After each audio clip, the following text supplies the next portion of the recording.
It's the morning of July 23rd, and K-Guy is already grinding. Summer break's coming up, but he's spending his time flipping through vocab cards. His schoolmates catch up with him on the way to class, asking about his plans. K just shrugs. He's got his sights set on becoming a doctor, so there's no room for slacking. He tells himself he needs to keep up appearances and stay friendly. To become a fine human being, he's got to play the part perfectly. On their walk, they spot a guy sitting on the curb with an industrial fan blowing right on him. It's a weird sight, and the guy looks completely checked out. K recognizes him immediately. It's Kaido, his old childhood friend, just chilling with a carton of juice. The others start calling Kaido a freak and joke that he might be one of those demi-humans people talk about. K just brushes it off. They don't want to be late, so they leave the freak behind and keep moving. Kaido stays unbothered. While in classroom 3-1, the teacher announces today's topic, Ajin. A student gives the textbook answer. They're immortal and literally cannot die. K isn't even looking at the teacher, busy with his cards, while the lecture mentions their peculiar voice. It all started 17 years ago in Africa, when the first one was discovered and nicknamed the Soldier of God. The U.S. military eventually confirmed the rumors were true. These things really don't stay dead. Back then, the news caused a massive panic, with some people convinced they were actually aliens. There are 46 identified worldwide, and 2 in Japan. They're immune to everything: war, sickness, even suicide. The teacher drops a creepy line, saying you don't really know if you're one until you actually die. The whole class feels the chill. He tries to lighten the mood by saying there's no record of an Ajin ever harming a human, so they're perfectly safe. One student brings up the massive cash reward for catching one. That catches everyone's attention, including K's. The teacher explains that the government treats them like hunted prey, where whoever finds one basically gains ownership of it. The idea clearly bothers K. He blurts out a question, and the teacher has to remind him to raise his hand first. K finally asks if that means demi-humans aren't actually considered human. The teacher looks at him like the answer is obvious. Of course they aren't. K backs down, but the lecture clearly left him thinking. His mind drifts to a childhood memory, a dark night in the woods with his mother. They were standing over his pet dog, which was lying motionless on a blanket. His mother didn't show any sympathy. She just called the dog defective merchandise and complained about the pet shop. His sister was devastated, but his mom's cold logic didn't waver. K remembers wondering back then why things have to die at all. Standing at the small grave they dug, young K couldn't wrap his head around it. That's when it appeared, a towering, shadowy figure wrapped in bandages standing right behind him. The creature was silent and terrifying, its face hidden under layers of black material. K stepped in front of his sister to protect her, demanding to know what the thing was. It reached out with long, clawed fingers that looked more like shadows than flesh. The ghost touched his face, but the memory cuts out when a classmate calls his name. K snaps back to reality, looking totally dazed. His friend asks if he just burned out from all the studying. K tries to shake it off, but he feels like there's something important he's forgetting.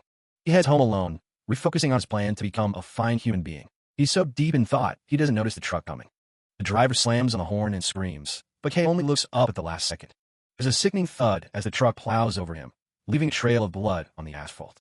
The street erupts into chaos. People are screaming about seeing brains on the pavement, while others pull out their phones to record. The driver hops out, panicking and shouting for witnesses to confirm it was the kid's fault. K's mangled body lies lifeless under the wheels. Instead of helping, the crowd is just snapping photos of the corpse. Suddenly, a strange black ooze begins to leak from the body. To everyone's horror, the corpse starts to move. K stands up, his broken bones snapping back in place as he screams in pure agony.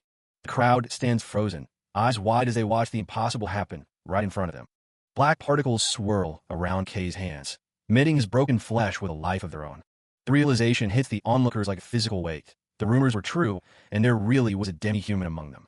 K tries to speak, his voice trembling as he insists he's still human, but the classmates who were joking with him minutes ago can't even look him in the eye. One of them offers a nervous laugh, claiming they're still friends, but his body language says something completely different. Suddenly, the boy isn't a person anymore. In their eyes, he's just merchandise, labeled with words like research, reward, and fame. Panic sets in, and K bolts. The crowd shifts from shocked observers to a literal lynch mob, screaming for someone to catch him. The air is thick with greed as people scramble to find where he went, already treating him like a prize to be claimed. Far from the chaos, Kaido is walking down a quiet street when he hears the distant wail of sirens and the growing clamor of the neighborhood. He doesn't have to wait long for the heat to arrive. Police officers pull him over, asking if he knows a kid named K-Guy. Kaido plays it cool, claiming he has no clue. A local gossip stops Kaido to fill him in on the news, rambling about how a demi-human was just found right in their own backyard. Kaido doesn't say a word. He just turns and sprints toward the source of the noise. Meanwhile, K has managed to scramble away into the outskirts of town, his lungs burning. He finds a spot to hunker down at the base of a massive tree, his body shaking from the sheer terror of what's happening. His mind races through the horror stories, government labs, endless experiments, and a life of being picked apart until the end of time. He knows if they catch him, he'll be treated like livestock, an animal to be studied until he finally breaks, if he even can. He checks his phone, but keeps the power off, knowing the GPS or a single call would give away his position in seconds. He runs through the list of people he can trust, and it's a short list. Going home is suicide, and the police are the last people he can call. Realizing he's truly alone, Kay sinks deeper into despair, curled up in the roots of the tree. But then, a memory flickers in the dark, a younger, simpler time with the one person he was forced to leave behind. He remembers a childhood walk with Kaido, back when he proudly told his friend that he'd memorized his phone number just in case. The memory turns bitter as he recalls his mother's cold hand reaching for his phone, demanding he delete the number because Kaido wasn't the right kind of influence. She told him that a fine human being didn't associate with freaks like that, literally locking him away from his best friend. In the present, Kay's hands are shaking as he punches that same number into his keypad, tears streaming down his face. On the other end, Kaido picks up without a second of hesitation, his voice steady as he promises to be there. Kay remembers how the world used to call Kaido a freak, but right now, that freak is the only person in the world treating him like a human. The call is short, just enough for Kay to give his location before the fear takes over again. He thinks back to their childhood adventures catching beetles in these very woods, a time when trust was simple. He stares at the screen, clinging to that trust like a lifeline. By the tree where we caught that beetle, he whispers, praying Kaido remembers. Kaido doesn't need to be told twice. He's already moving, abandoning everything to reach his friend. But back at the tree, the silence is shattered by the sharp beam of a flashlight cutting through the brush. A lone police officer stands over him, a greedy, unsettling grin plastered on his face as he realizes he's hit the jackpot. The officer reaches for his radio, the click of the transmitter sounding like a death knell in the quiet woods. Kay begs him to stop, but the cop just tells his superiors he's found nothing, deciding he's going to take care of Kay himself for the reward. He rambles about his daughter not respecting him, convinced that bringing in a demi-human will finally make him a hero in her eyes. He orders Kay to stay still, but Kay isn't going down without a fight. He points in the shadows, shouting that Kaido is already there and ready to kill. It's a desperate bluff, but it works. The officer flinches and looks away, giving Kay the split second he needs to bolt. The officer's realization hits him, and he's hot on Kay's heels, cursing himself for falling for a kid's trick. Kay pushes his body to the limit, but his footing fails him, and he goes tumbling down a slope. Before he can scramble back up, the officer is on him, the sound of heavy boots closing the gap. The cop's hand clamps down on Kay's neck, his voice low and threatening as he tells the boy it's time to listen to his human masters. Kay's gaze is fixed and frantic, his pupils dilated with terror as the officer's grip tightens around his neck. Out of the shadows, Kaido launches a vicious flying kick that connects squarely with the officer's face, throwing him back into the dirt. Kaido quickly helps Kay to his feet, his calm presence a stark contrast to the chaos, while Kay stares back in disbelief. The moon shines bright over the tree line as the two commit to their flight. We're gonna run. The police radio on the forest floor clicks and whirs, broadcasting the news that the demi-human now has an accomplice. The two friends sprint through the dense woods, their hearts pounding in unison as they vow that no one will ever run them down again. As they flee, a monstrous, black silhouette rises from the gloom, its jagged mouth repeating the boy's frantic desire to escape. Kay Nagai's heart hammers against his ribs. He's sweating, eyes wide as the reality of his situation starts to sink in. Kaido, his childhood friend with the bleached hair, tells him not to stop. Kay just nods, barely able to process anything as they speed away. It's late July, nearly 8 p.m. A single motorcycle cuts through the quiet countryside, carrying a boy who's supposed to be dead. Kaido shouts over the wind, planning their escape through the back streets. He's banking on the cops not being organized yet. Kay looks down, his hands gripping his friend's jacket. He apologizes for what happened that morning, but Kaido doesn't care about any of that. He's just here to help. The bike leans hard into a turn, tires gripping the asphalt as they push further into the night. In the back of a black car, a stoic woman named Izumi Shimomura watches the world go by. The radio is already buzzing with questions about what a demi-human really is. Next to her is Yu Tosaki, a high-ranking official from the Ministry of Health. He's cold and clinical, explaining that every nation is desperate to understand these immortal beings. Tosaki narrows his eyes behind his glasses. To him, Kay isn't a student anymore. He's a high-priority asset they need to secure before someone else gets him. The police are in a frenzy. Officers scramble, setting up checkpoints on every road leading out of town. They're under orders to do whatever it takes. A cell phone screen glows with Kay's ID photo. He's officially Japan's third demi-human, and the hunt is officially on. Tosaki stares at the info, his expression unchanging. He's determined to make sure this rare subject doesn't slip through his fingers. News reports are flashing everywhere, and helicopters are already circling. The entire country is being told about the immortal boy on the run. Oblivious to the scale of the hunt, Kaido keeps his eyes on the road. The motorcycle's headlight pierces through the pitch-black mountain air. The two boys ride in silence, leaving the lights of the city far behind. For now, it's just the engine and the open road. Kei's pulse is still racing. Every time a car light flashes in the distance, his stomach drops. He can't shake the feeling of being hunted. A car passes them in the opposite lane. Kaido keeps his cool, telling Kei that nobody's going to notice him out here. But Kei is spiraling. He wonders what will happen if he's caught. Would they kill him just to see if he really comes back? He flashes back to the moment the truck hit him. The memory of his body being crushed and then knitting itself back together is a nightmare he can't escape. He shivers, remembering the sheer agony. It hurts so much, he thinks. Kaido looks back, reassuring him that they're safe for the night. They've crossed the prefectural border, heading deep into the mountains where the police can't easily follow. Kaido flashes a grin, telling Kei he has a spot in mind where they can lay low and catch their breath. Kei looks at the speedometer. He asks how many demi-humans are actually out there in the world. Kaido says there are about 47. Kei is shocked. He thought he was a freak, but it turns out he's not even that rare. The moon hangs high in a clear sky. For a brief second, Kei feels a sense of relief, thanking his friend for being there. He starts to hope. Maybe things won't get too crazy. Maybe he can actually manage to disappear and live a normal life. Back at his house, the hope is already dead. A swarm of reporters is camped out front, screaming into microphones as they broadcast his home to the world. The media circus is in full swing. Everyone's talking about the school student who stood up after being crushed by a truck. A cop on the radio reports that Kei has likely fled to another prefecture. They're planning a massive, coordinated search at dawn. Tosaki and Izumi walk through the crowd, ignored by the reporters who don't realize the real power just arrived. The local police are told that Tosaki is the top guy from the Ministry of Health. He's essentially the man in charge of all things demi-human. When a local official mispronounces his name, Tosaki stops and coldly corrects him. He's not a man you want to mess with. The police chief apologizes, reporting that they've pulled out all the stops and increased personnel across the board. Tosaki pops a mint into his mouth, looking unimpressed by the flurry of activity around him. The chief mentions using non-lethal tranquilizers, but Tosaki has a different idea. He doesn't want the boy damaged. He looks at the array of specialized weaponry. He's very particular about how he wants this captured. Tosaki leans in, a predatory look in his eyes. He wants Kei Nagai in the most neutral state possible. To him, this kid is just a rare test subject. The chief breaks out in a sweat and promises they'll do their best to meet his standards. The motorcycle keeps humming as the miles rack up. They're getting further and further from everything they knew. Kei eventually admits he really needs a bathroom break. Kaido tells him it's bad timing, but pulls over so he can find a spot. Standing by a wall, Kei realizes that even though he's supposedly immortal, his body still works the same as it did yesterday. He still needs to pee. He stares into the dark, a haunting question crossing his mind. Was he always like this? Or did he only become a demi-human because he died? Kei stands alone by the bushes, lost in his own head. Suddenly, two men emerge from the shadows behind him, one gripping a baseball bat. Kaido screams, but it's too late. A hand reaches for Kei as the thugs realize they just found their 100 million yen prize. Kaido gets knocked aside. The thugs have no doubt they've caught the demi-human. Kaido snaps back, demanding to know where these guys even came from. A young woman nearby watches in horror as the scene turns violent. The thugs aren't going anywhere. They've heard the reward in the black market is even higher than the official one. One of the men slams a hand over Kei's mouth to keep him quiet. He pins Kei to the ground, a hand squeezing his throat. He spits out insults, calling the boy a piece of trash. Kaido lunges back in, eyes burning with a desperate need to save his friend. Kei can't stop the tears. He's terrified, wondering why this is happening when he never did anything wrong. The thug taunts him, wanting to test just how immortal he really is.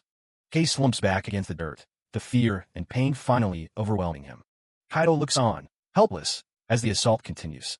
A pair of long, black, shadowy hands reach out to cradle Kei's face. A voice asks if he wants to know why this is happening. Kei's eyes snap open, wide and filled with a new, unsettling focus. Kaido freezes. The thugs are confused, thinking the kid just died on them again. Kei lies perfectly still on the ground. Cut to the police station, where Tosaki explains the dangers of a demi-human's voice. He warns that it could paralyze anyone who hears it. Back at the fight, Kaido manages to land a hit, but the thugs are still coming. Kei lets out a piercing, gut-wrenching scream that seems to ripple through the air. It sounds like shockwave. The thugs are instantly frozen in place, their bodies locking up mid-motion. Even the girl nearby is caught in it, unable to move a single muscle. Kaido's heart sinks as his own body refuses to obey him. He's paralyzed just like the rest. Kei slowly rises, the only one left moving in a world that's gone still. He looks at his hands, realizing he just discovered a weapon he never knew he had. As the effect wears off, Kaido manages to land one last punch on a confused thug. He grabs Kei and tells him they need to move right now. They scramble onto the motorcycle, the engine roaring as they make their break for it. Shouts of frustration follow them as the 100 million yen reward disappears into the night. The witness girl is left behind, staring after them in a daze. Miles away, Tosaki and Izumi Shimamura prepare to leave the Nagai household. A local detective stops Tosaki, asking if the government is hiding the truth about these creatures. Tosaki doesn't even look at him. He brushes off the concern, claiming demi-humans aren't actually dangerous. He leaves the police to clean up the mess, his mind already on the next step. Izumi Shimomura stares into the distance. To her, they aren't even human. Tosaki tells her to stop with the sentiment. They have a role to play as officials. He offers her a mint. Their interaction is cold and professional as the night air. He sits on the back of the bike, looking back at the dark road. He can't shake the feeling that something changed. Behind them, a tall, spindly black entity follows the bike, its long limbs moving with terrifying speed. Kei thinks he sees a figure in the darkness and does a double take. Kaido asks if someone's still on their tail, his focus entirely on the escape. They reach a train crossing, the alarm bells clanging as the barriers start close. Kaido guns the engine, certain that luck is finally on their side as they race toward the tracks. The pursuers in van realize too late that a train is barreling toward them. They scream in a desperate attempt to stop. A tire blows out as they slam on the brakes, sending the van skidding directly into the path of the oncoming engine. The thugs are trapped. Their greed for the 100 million yen reward lead them straight into a nightmare. What a car to stop. Panic sets in as the driver realizes his body won't move. It's not just the car. He's paralyzed by the lingering echo of Kei's voice. Sweat pours down his face as he struggles to regain control, but it's like his muscles have been turned to stone. In her final moments, they see a dark, spindly figure leaning into the van. A voice, cold and inhuman, tells them all to die. Kei can't help but feel a flicker of guilt, even as he realizes he hasn't done anything wrong. He's just trying to survive. The train collides with the van with a deafening crash, metal twisting and glass shattering in an instant. Safely on the other side, Kaido and Kei hear the distant boom. Kaido glances back, wondering what that sound was. Kei isn't so sure they've really shaken everyone off, but for now, they keep moving. Kei's thoughts are racing. He's starting to realize the truth about what he is. He's sure of it now. As they cross the bridge, the quiet night feels heavy with secrets. After that fight, everything's different. Kei remembers Tosaki's words about the voice. Why was he the only one who could move right away? It can't just be luck. Maybe there really is something more to being a demi-human than just immortality. Kaido guns the bike forward, unaware of the shadow watching from above. Crouched on the edge of the bridge, the black ghost watches them go. It's a silent, bandaged entity that exists beyond the world of men, a haunting reminder of what Kei Nagai is becoming. Security footage shows a man wrapped in bandages being held in a cell. It's dated June 16th, over a month ago. The man is Tanaka, and he's clearly been through hell. Blood is soaking through the bandages over his eyes. Sato sits in front of the monitors, watching the footage. He mutters about needing to teach the humans a lesson. He keeps typing away, his eyes fixed on the screen. On the monitor is Tanaka's file, added number 002. Fast forward to July 24th. Kei and Kai are tearing down a dark road on a motorcycle. Kei looks back over his shoulder. He's terrified that his face is already all over the morning news. Kai watches the sunrise hitting the horizon. He says he's always hated the sun coming up. They leave the main road and head deep into the mountains, toward a hideout Kai knows. Kei is sweating, just hoping they can find a place to stop and catch their breath for a second. He knows the whole country is hunting him now. There's nowhere left to feel safe. Suddenly, another bike appears behind them, its rider tucked low and moving fast. The pursuer doesn't slow down for a second as he closes in. He leans into a hard turn, scraping his boot against the road as he rounds the bend. He's right on their tail. Kei realizes this guy isn't just passing, he's hunting them.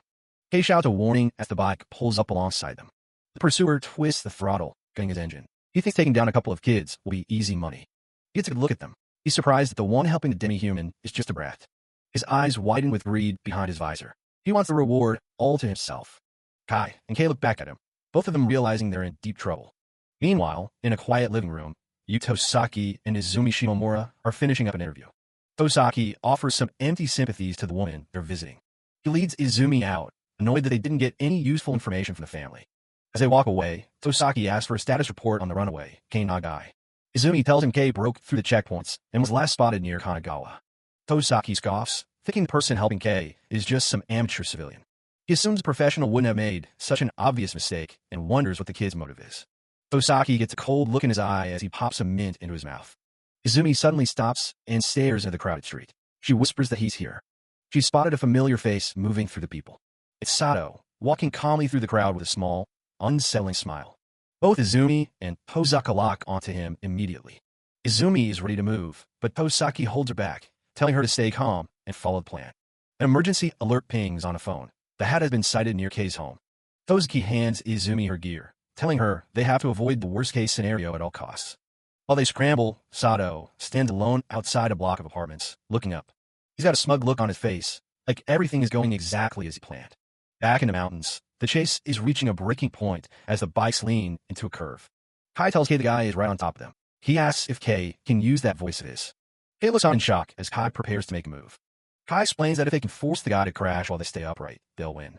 He lets out a defiant yell as he guns the engine. Kai pushes the bike to its limit, with Kei clinging on for dear life. He aims straight for the hunter's front wheel, determined to end this chase.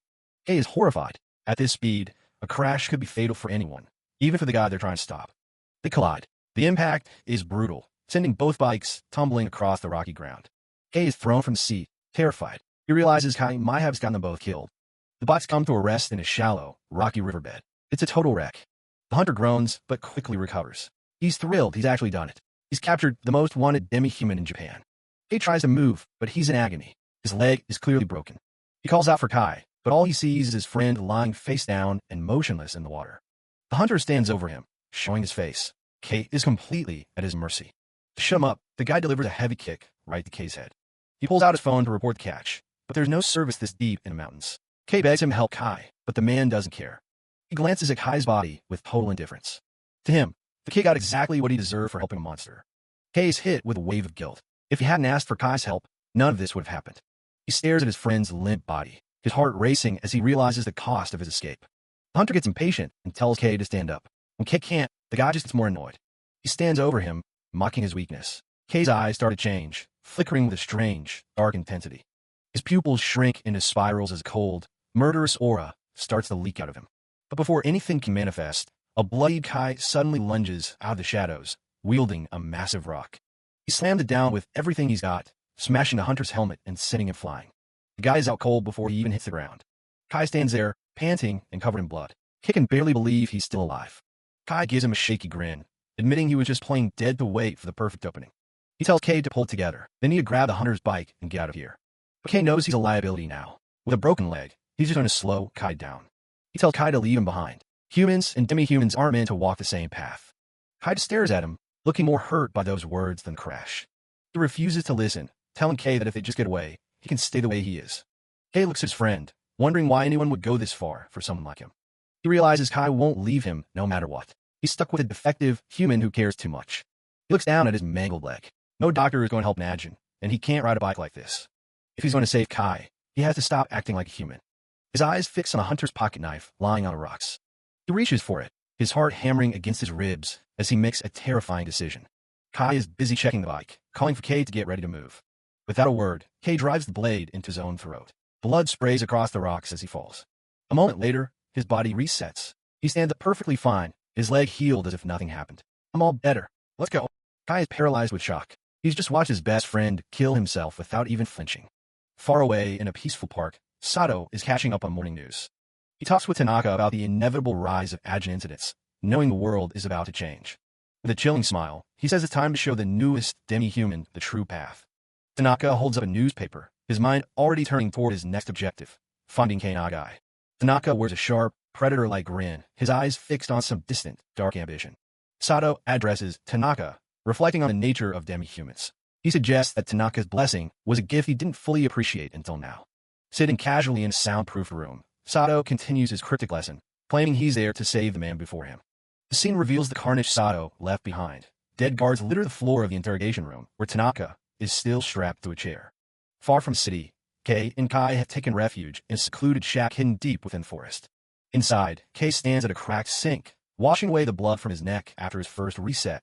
Covered in grime and dried blood, Kei looks at his reflection, feeling more detached from his humanity than ever before. In the other room, Kai sits on the floor, mapping out a plan for their survival over a simple meal. He suggests they head to Kyushu, believing they can disappear into the obscurity of a tiny village where no one cares about demi-humans. Kei is struck by Kai's unwavering loyalty, realizing he would have been caught or killed long ago without his friend's help. Kai keeps talking, trying to normalize their situation by planning to buy new clothes and supplies once they're settled. Meanwhile, the investigation continues at Inoki General Hospital, where authorities are looking for any lead on the missing demi-human. Izumi Shimomura, representing the Demi-Human Control Commission, arrives to question someone close to Kei. She sits by the bedside of Eriko Nagai, Kei's younger sister, who is recovering from her own illness. Shimomura keeps her tone soft and professional, apologizing for the intrusion during Eriko's recovery. But Eriko has no sympathy for her brother. She speaks of him with cold disgust, considering him a thing that merely pretended to be human. As Shimomura prepares to leave, Accompanied by police, she tries to offer a sympathetic ear to the young girl's supposed grief. She explains her mission is to shed light on demi-humans to prevent future tragedies, her eyes betraying an intense personal stake in the matter. Eriko watches her go, her thoughts drifting back to a memory from their childhood that she had long kept hidden. She decides to share a stupid story, one that has haunted her since they were very young. She recalls a day after their family dog died, when Kay started acting strangely and saying things she couldn't understand. In the memory, a young Kay and Eriko stand in a grassy field, with a terrifying, shadowy figure looming just behind them. Young Kay had shouted at his sister to run, his face pale with fear she didn't share because she couldn't see what he saw. He had pointed into the empty air, claiming that a ghost was coming for them. The young boy had stood his ground against the invisible threat, his hand outstretched as if trying to command monster. The black ghost, a bandaged and clawed humanoid manifestation of Kay's power, had stood silently by his side even then. Back in the present, Shimamura is visibly shaken, realizing the significance of what Eriko just revealed. Eriko remains indifferent, not fully grasping that her brother had been manifesting an IBM long before his accident.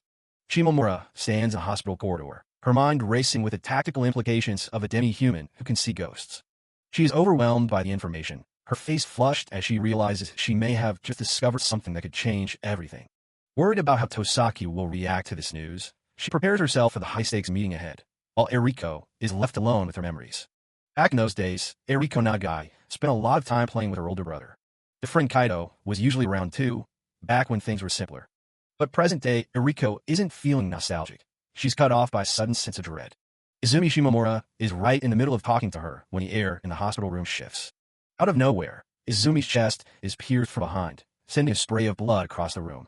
She stares down in utter shock as blood starts soaking into her suit jacket. The force of the blow lifts her off the floor and slams her back toward the window. 3 massive, jagged claws tear right through her torso like she's made paper. A bandaged, monstrous entity, a black ghost, manifests right there in the room. Outside, Tanaka is hunched over on a bench, his hands clamped tight over his eyes. He's the one controlling the creature, using it as his eyes and ears inside the hospital. From a distance, the Inoki General Hospital looks peaceful, but inside, a massacre has begun. Izumi hits the floor hard, lying motionless in a rapidly growing pool of blood. Eriko is paralyzed with fear as the guards finally burst in, weapons drawn. They stop dead in their tracks when they see the flickering silhouette of something that shouldn't exist. The ghost doesn't waste time. It slashes through the lead guard with a single, sweeping strike. The man falls instantly, his life ending before he can even pull the trigger. The creature's head is a terrifying mess of bandages, letting out a silent, jarring roar. It continues its path of destruction while Eriko desperately tries to hide under blankets. She buries her face in the pillow, trembling as blood splatters against the hospital walls. She prays this is all just a nightmare, but the sound of heavy footsteps says otherwise. While the hospital descends into chaos, Kei Nagai is miles away, hiding out in a mountain shack. He's been thinking about those black helpers that appeared when he was in trouble. He realizes that being an Ajin gives him an insane edge. If he kills his pursuers, they stay dead. Back in the hospital room, the ghost looms over Eriko, his claw hovering inches from her face. Tanaka sees every terrifying detail through the ghost's eyes, his own vision linked to it. He rubs his tired eyes, struggling to maintain the mental connection from such a distance. But then, Izumi starts to move. The massive holes in her back are still there, but she's standing up. She's an Ajin too, and she's not about to let Sato's ghost walk away with the girl. The intruder ghost stops his attack, sensing the presence of another one of its kind. Back at the hideout, Kei rubs the spot on his neck where he ended his own life to reset. He looks up and realizes he's not alone. His own monstrous shadow is standing right behind him. Somewhere else entirely, Sato is casually eating at a cafe like he hasn't just ordered hit. He talks about having extra lives in a video game, and how they're just another resource to use. Back in the hospital, Izumi's own black ghost fully manifests, standing tall behind her. The two supernatural entities lock onto each other, preparing for a brutal clash. Izumi's ghost looks different, more streamlined and focused than the bandaged attacker. It lunges forward with incredible speed, grabbing the other monster by its bandaged head. A savage struggle begins as the two ghosts tear at each other with their claws. Outside, Tanaka feels the violent feedback and starts panicking. He wasn't expecting an Ajin opponent. Izumi's ghost stands ground, proving to be far more dangerous than it looks. She narrows her eyes, focusing all her energy on the battle to keep her secret and Eriko safe. Izumi's ghost presses the attack, realizing that despite its weird shape, it still has human-like weak points. It lands a crushing blow that sounds like a wrecking ball hitting a wall. But the enemy isn't human. It's oozing and shifting in ways that defy logic. Izumi is visibly shaken as Tanaka struggles to keep control of his creation. The bandaged creature lets out a sound that's less of a roar and more of a vibration through the air. It clenches its massive fist, preparing for a counterattack. It lunges forward with a punch that would turn a normal person into red mist. Izumi's ghost takes a direct hit, and pieces of its shadowy body start to crumble and dissolve. Outside, Tanaka is sweating buckets, wondering why his ghost isn't regenerating like it usually does. He feels his vision going hazy as the mental link between him and the monster starts to fray. He realizes that if they can hit each other, they can kill each other, mutually. Izumi's ghost doesn't back down, throwing every bit of its weight into the next strike. A solid connection to the head sends the bandaged creature reeling. It's a slugfest between two nightmares, and neither side is giving an inch. Another massive impact shakes the room, making it look like the ghosts are literally made of smoke and static. The intruder ghost is coming apart, losing its physical form as the battle reaches its peak. Back on the bench, Tanaka is in a state of pure shock. He's never seen anything like this. He realizes that while his ghost can't be cut, a blunt, heavy blow to the head is its one real weakness. Sato, watching from the sidelines, just lets out a creepy little chuckle, satisfied with the data he's gathered. Inside the room, the fight is over. The intruder ghost lies broken and dissolved on the floor. Izumi lets out a sigh of relief, glad she was able to protect Eriko without Tosaki being around to witness her secret. The hospital room is quiet again, but the damage is done. Eriko stands in the center of the wreckage, staring at the blood on her clothes in total disbelief. But wait, Sato's ghost was just a decoy. A second shadowy figure looms over Eriko, ready to snatch her up. Meanwhile, at a government facility, officials are poring over footage from a lab raid that happened a month ago.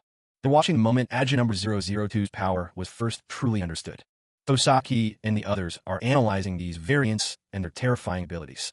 They mention tonic immobility, a defensive instinct that basically paralyzes anyone who hears an agent scream. It's a natural reaction to a superior being, effectively rendering humans helpless. No nation has ever found a way to counter it, making the voice an absolute game-changer. Tosaki is in the middle of a debrief when he gets an urgent text from Izumi Shimomura. He stares at the screen, realizing that things are heading exactly where he hoped they would. Back in the mountain shack, Kei Nagai is sitting in the dark, his shadow standing silently behind him.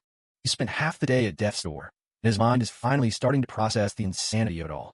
He knows he can't stay here forever. He has to decide what his next move is before they catch up to him.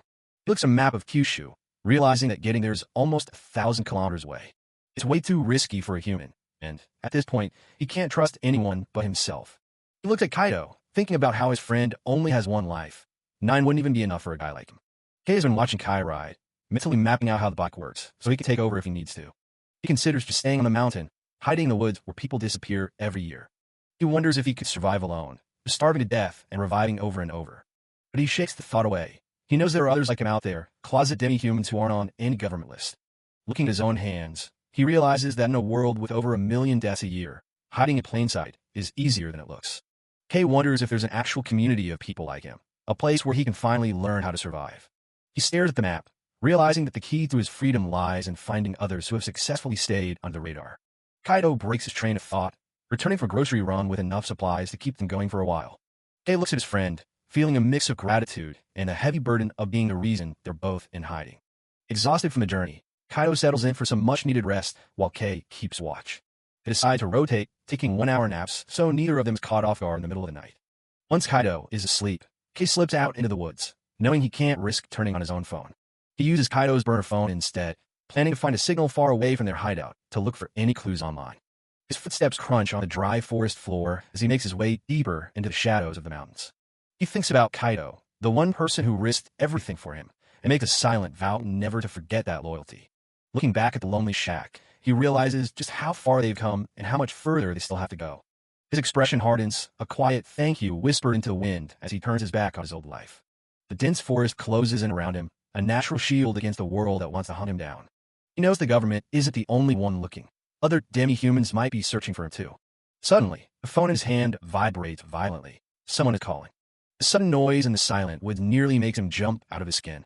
He looks at the screen and freezes. It's an incoming call from his sister, Eriko Nagai. Suspicion wars with concern. He wonders if it's really her or a trap set by the police who were just at the hospital.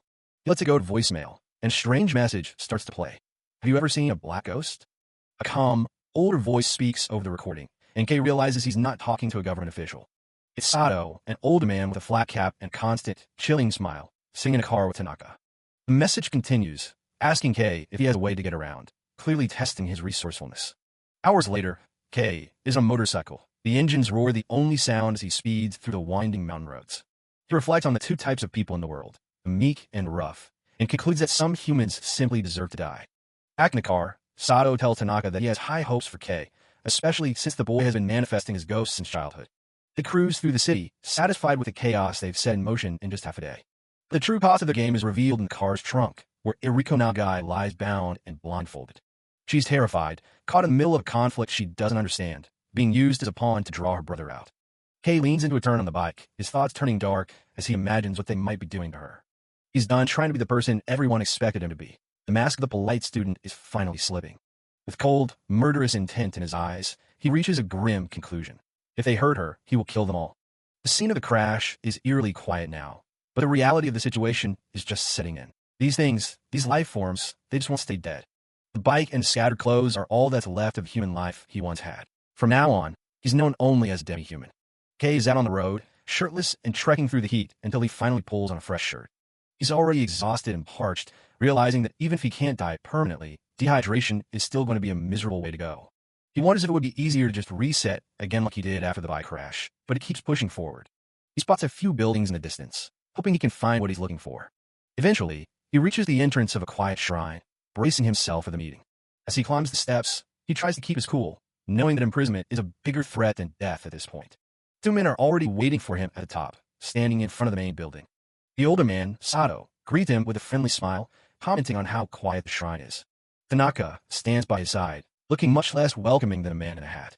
Suddenly, Tanaka brandishes a knife, catching Kei completely off guard. Meanwhile, in a different part of the city, a van sits parked in a desolate lot.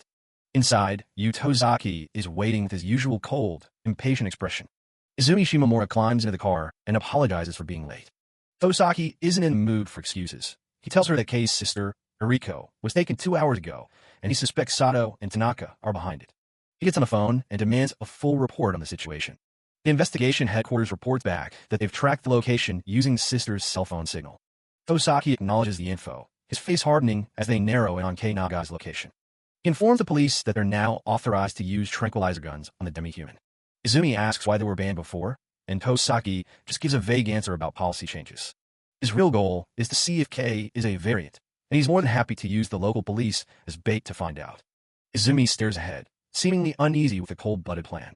The knife is dripping with blood, a gruesome sight in a quiet shrine. Sato stands there covered in blood, claiming the demonstration was the quickest way to make Kei believe in their power. Tanaka cleans his blade while Sato looks over a thick stack of cash, likely the proceeds from selling the organs they just harvested from themselves. Kei sits on the shrine steps, staring at them in disbelief. This isn't exactly the warm welcome he expected. Sato tells him they're ready to accept him into the fold, and Kei says he has 3 questions.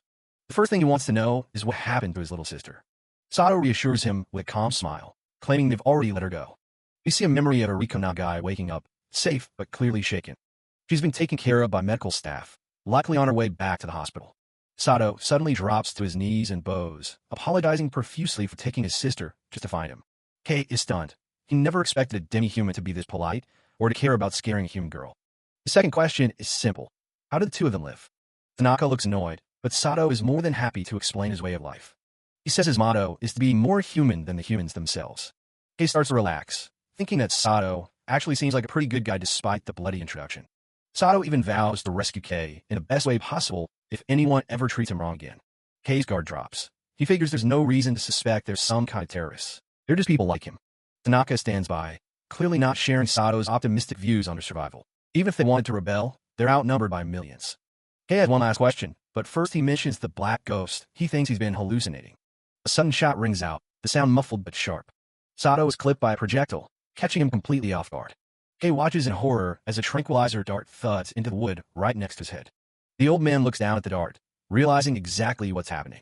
Tanaka screams for Kei to take cover, realizing they're being sniped from the shadows. But it's too late. The second shot finds its mark, slamming right into Kei's chest.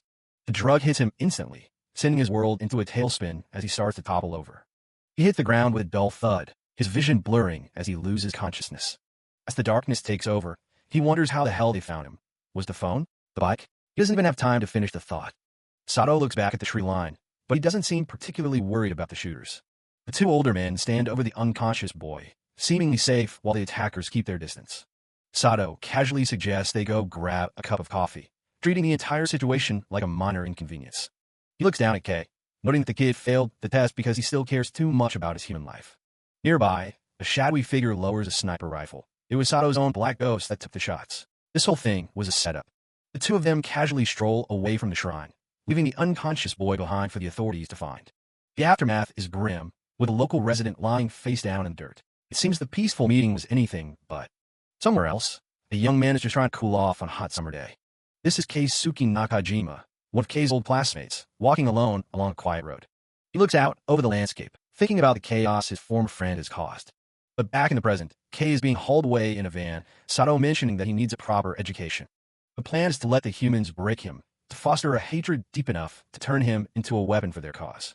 The destination is a cold, sterile research facility. Kei is officially being handed over to the government's tender mercies. He finally starts to come around, his eyes fluttering open as he tries to make sense of the dim light. Everything is dark. He realizes he's blindfolded and tied down, calling out for Sato in a blind panic. His entire head has been wrapped in thick bandages, labeled with a cold, impersonal number 003. Strapped to a vertical table, Kei realizes with a sinking heart that he's become a lab rat. News of his capture spreads instantly across the country, with people like Nakajima watching the reports in disbelief. At the facility, Yutosaki pops some pills to deal with the stress, wondering if the man in the hat really just handed the kid over on a silver platter. Regardless of the reason, they've pinned down the location and secured their variant sample. Tosaki isn't going to waste the opportunity. The researchers confirm the DNA match. This is definitely the boy from Truck Accident. They officially have a demi-human to experiment on. He tries to scream, but only a dry, muffled sound escapes his throat. He tries to speak, but nothing happens. He realizes with a surge of terror that they've severed his vocal cords, so he can't make a sound. He can't even protest as the experiment officially begins, his body twitching uncontrollably on the slab. Kei is in absolute agony, his muffled groans echoing in the soundproof room as he rattles against the restraints. He thrashes with everything he has, his fists clenched tight as the researchers look on with clinical indifference. The lead doctor prepares his tools, treating the screaming boy like nothing more than a biological curiosity. Kei's body shudders from the sheer intensity of the torture, his mind beginning to fracture under the strain. They aren't just observing him. They're monitoring his brain activity while they systematically cut him apart. They start with his fingers, snipping them off one by one to see how many deaths it takes for his regeneration to slow down. Suddenly, a strange sound echoes through the lab, the deep, violent scrape of something against the observation glass. The researchers freeze, noticing deep, jagged gouges appearing on the supposedly indestructible window. Tosaki and the others watch from behind the safety of the glass, wondering if the boy's black ghost is finally losing its patience. Tosaki stares through the reinforced glass, his gaze cold and calculating as he watches the horrific scene unfolding in the lab. He shows no pity for the subject, only a clinical interest in the results. The researchers around him are equally detached, their focus entirely on the data. To them, the variant is just a puzzle to be solved, regardless of the cost and human suffering.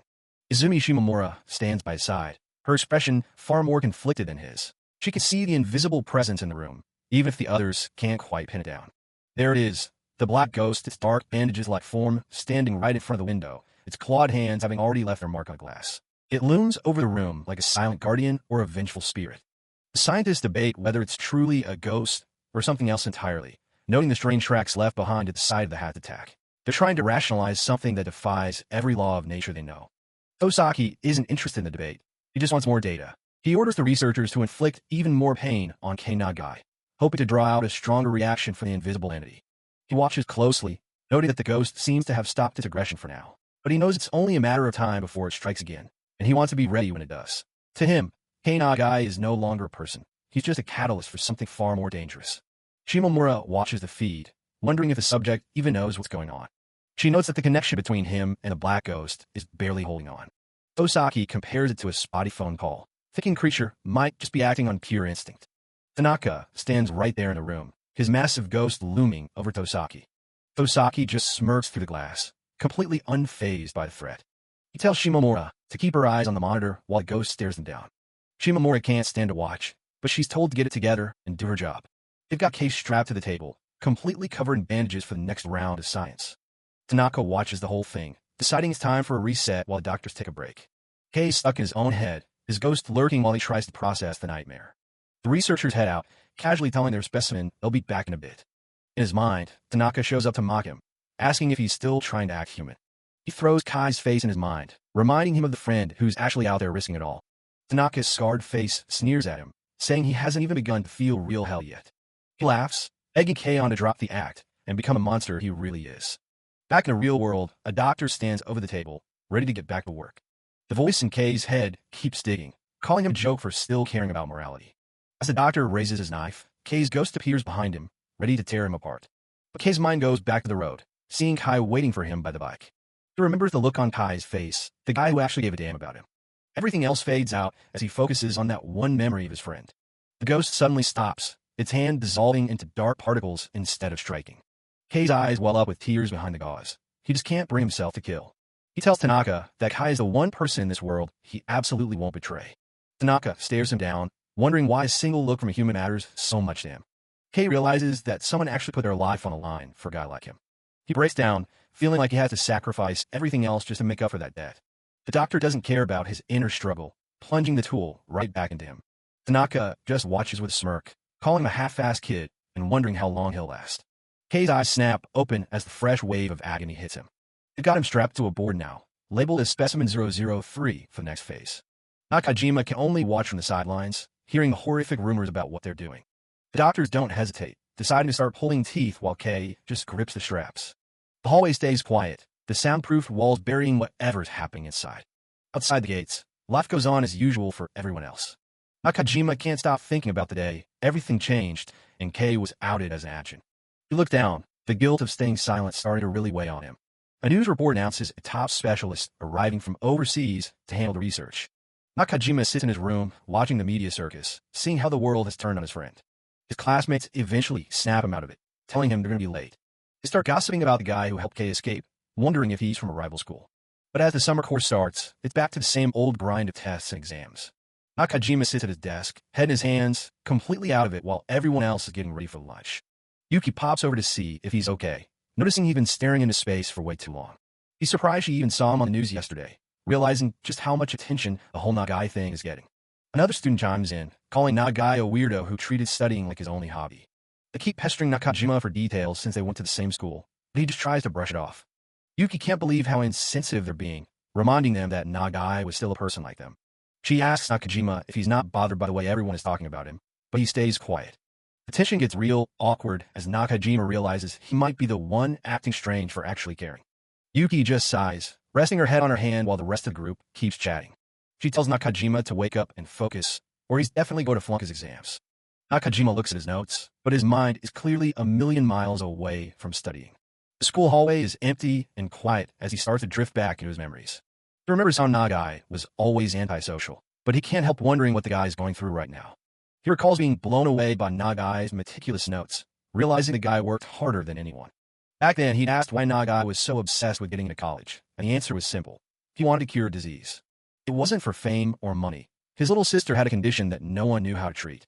He finally speaks up, telling the group that Nagai doesn't deserve the way the world is treating him. But Yuki just stares back, telling him to go to that somewhere she can't hear him. She thinks he's just acting self-righteous, but Nakajima's mind is already made up. He checks his friend list and sees Nagai's name, knowing he has to do something. Standing outside the station, he feels more determined than ever to help. He sees the flyers for help, but it takes him a long time to realize that he's the one who needs to step up. He rarely uses the internet for anything serious, but today he's searching for a way to save a demi-human. He finds a site for an association against discrimination, and with a deep breath, he clicks the join button. He's relieved to see that there are actually people out there who care about what's happening. He tells himself he might actually be able to do something for Nagai after all. Outside, the sun sets over the town, and all he can do now is wait for them to get back to him. He spends hours researching everything he can find about demi-humans and the laws surrounding them. He finds himself reading through page after page, realizing just how little he actually knew. Suddenly, his phone starts buzzing, and his heart skips a beat. He meets up with Yuki in the park late at night. The mood is heavy. She tells him she wants to break up, and the news hits him like a freight train. He's baffled, but she explains that she wants to focus on her exams, the exact opposite of what he's doing. He tries to explain that he can't just let them ruin Nagai's life, but she's already checked out. She even calls Nagai lucky because he can't die, which just makes Nakajima more furious. Yuki tearfully tells him to go do his hero work where she doesn't have to deal with it. Nakajima walks away, feeling more alone than ever as the weight of his choice sinks in. The walk home takes an hour, and not once does he stop thinking about Nagai. He checks his computer again, but there's still no new messages from the group. He looks at the association website again, feeling like he's at a total dead end. He pulls out a flyer for a missing girl, realizing there are so many people the world has just forgotten. In the end, he realizes that in a world of apathy, he's just a weird one for caring. Inside a high-tech facility, Yu Tosaki and Izumi Shimura oversee a massive operation monitoring domestic communications to flag anyone showing sympathy toward demi-humans. Tosaki points out a minuscule percentage on the screen, the real-time calculation of citizens who might actually try to interfere with their plans. When an official questions if this mass surveillance is necessary, Tosaki remains cold, insisting that privacy is a luxury they can't afford if things escalate.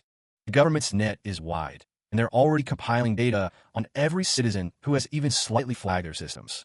Keisuke Nakajima's profile is pulled up on screen, his online activity making him a primary target for a government that's cast aside human rights. In stark contrast to the clean offices, a heavily bandaged and bloodied Tanaka lies in agony, a grim reminder of the government's no-mercy policy.